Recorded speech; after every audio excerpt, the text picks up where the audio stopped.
你睇依架車咁樣嘅狀況。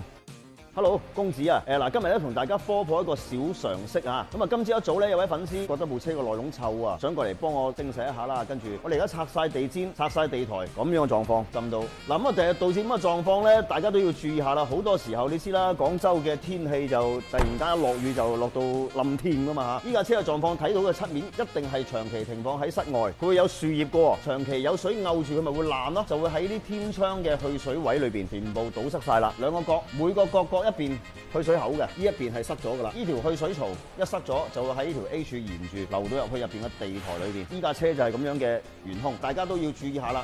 好多時候真係咁浸咗，去修理廠度整啦。咁喺流溝修理廠咧，好多時候冇冚呢個蓋俾佢排水嘅。之前就係冇咗呢個蓋嘅，我哋喺前邊嗰度掹一個吸翻落去嘅啫。如果喺流溝修理廠真係冇將佢冚翻好嘅時候，當你啲水位高度同呢個窿係平嘅，啲水就會喺呢個窿呢度湧入嚟。整完之後要叮囑修理廠一定要吸翻好佢。仲有一個可能性就係空調，佢排出嚟嘅水咧就會喺儀表台呢度裏邊有一條空調嘅排水管，軟膠嚟嘅，佢老化咧就會係發硬甚至乎開裂，空調水啊又會喺個地台度排入嚟噶啦。相對嚟講，呢個空調水嘅話個量就肯定唔會咁多。如果去到修理廠，我哋會點樣同佢做咧？首先會第一個清乾淨裏邊啦，一定要解決呢個堵塞嘅問題。我哋有支比較行嘅氣槍，但係如果你話屋企自己冇咁嘅條件，我哋可以上某寶有一啲專門係通天窗嘅工具，一條好似鐵線咁樣嚇，呢度有個窿嘅，塞落去，懟通佢就 OK 噶啦。咁你就點樣停都唔驚啦。如果唔係咧，你睇下呢架車，除咗浸咗呢度以外，個主架下邊係有一個控制模塊嘅。咁但係如果有啲再高端啲嘅車，地台都係好多嘅電腦部件、